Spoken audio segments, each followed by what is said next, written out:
around the arena, pretty much every seat taken. And here's Flag on the break, punching it home. Welcome to the league, Cooper Flag. Seeing what we have there and what we have here, baby faces. Look at them. You got to start somewhere. Why not send the NBA babies to Las Vegas? Summer League. What could possibly go wrong? David and Nicole with you on your TV. Look, I started this glorious career in Rockford, Illinois. Spent some time in Fort Wayne, Indiana, too. David started in Savannah. There's an asterisk to that. Easy. And that photo over there is courtesy of Charleston. Yes. That hair is on point. The point is everyone has to start somewhere. And this SportsCenter has to start with the guy picked at the start of the draft. Flag got the start for the Mavs. I won't say start for a while. We need to go back to the hair at some point. At some point, we'll revisit. How about, he's got a goatee. He's got a new look, Cooper Flag, since his college days. Missed his first couple shots, but then flashes here. The steal and the crunch at the other end, splitting the defenders. And hey, say hello to Cooper Flag. Very next Mavs possession, Flag pushing it. Comes down court. Tough shot, no problem. Kyrie is coming off a torn ACL. He's going to get a chance to play with Cooper Flag at some point this season. Flag, little finger roll there. Kind of a misleading highlight. He shot just 5 of 21, but we're playing the hits here. In quarter two, now almost had a tremendous volcanic throwdown. Didn't quite get there. And here's what Bronny James had to say about defending Flag. You know, he's just a quick, powerful big, so we got to do everything we can to, stop him and slow him down. But he's a great player. He's going to get his at some time. So, just got to do a great job at stopping him down. Yeah, that's a tough assignment for Bronny, who's given away 8 inches or so. But playing him tough here. Won't let him back down. Pops the ball out. They got a foul. They whistle him. But Bronny doing his level best. Very next play. Bronny again defending him. And that time, Cooper got him. Last minute of the first half, tough shot, gets the roll. Flag at 10.5, would not score in half two, but he's an enthusiastic defender, swatting DJ Stewart there. Flag pushing it on the fast break, finds Ryan Nembhard for 3. So great moment defensively for Cooper Flag, which starts it up and results in 3 points at the other end. Last seconds. This is probably not the shot the Lakers wanted, down 2. Bronny, the hero ball, hoist doesn't go. Mavericks win. They hold on at Flag's debut, but not a masterpiece. And he wasn't thrilled with his performance. The coaches, they had a lot of confidence in me.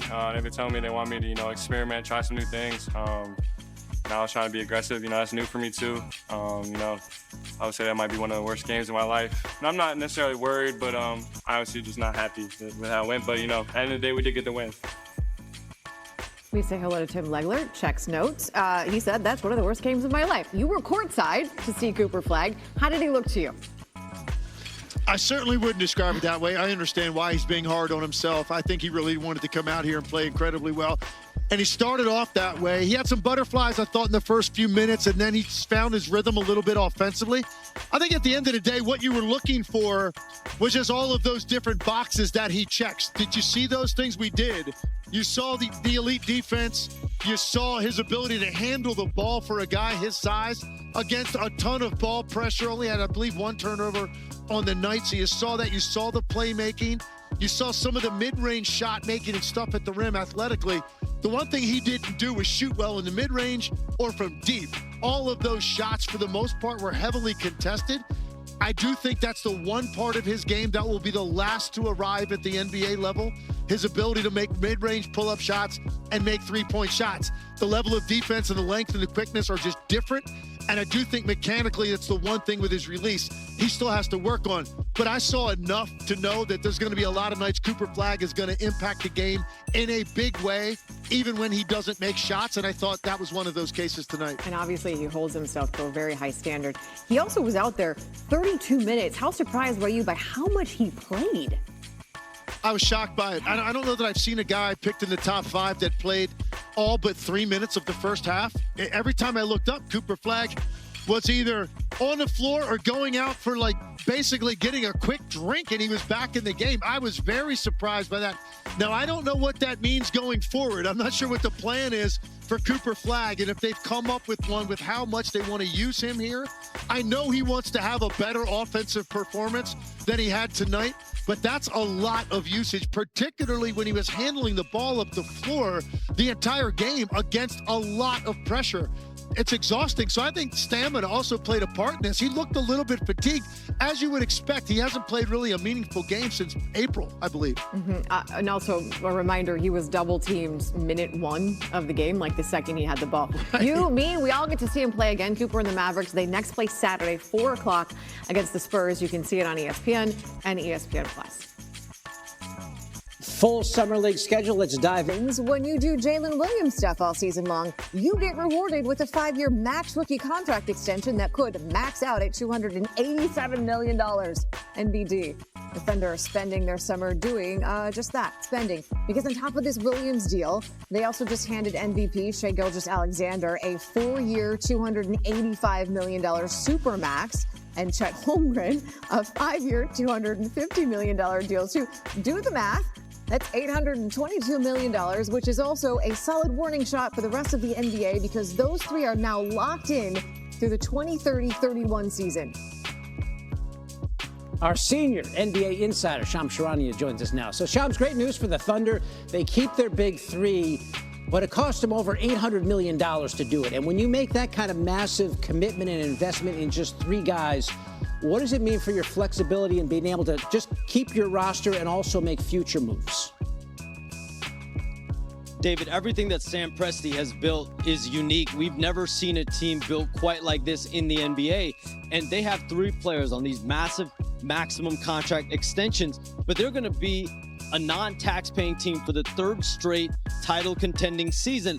And then come 2026-27, they will enter the 1st and 2nd aprons. But again, this core group of Shai Gilgeous-Alexander, Jalen Williams, and Chet Holmgren, still so young, not even in their primes yet, but they're going to be together through the remainder of this decade.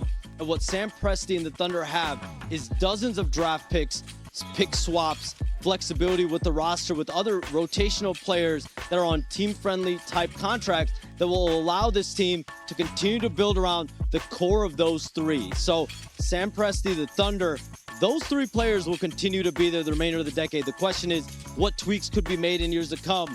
But getting those 3 players locked in, commitment is the word that rules the day in Oklahoma City.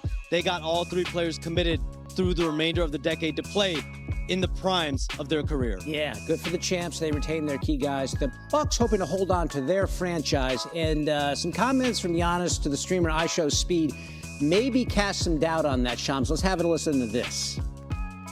LA, the tax is bad. New York, tax is bad. Yeah. Hell no. A lot of people tried to convince me to go and play there and stuff. Oh, no. So you staying in Milwaukee? Probably. We'll see. See. That wasn't a yes, Shams. So Dame Lillard's gone, Brook Lopez is gone, Chris Middleton was already gone.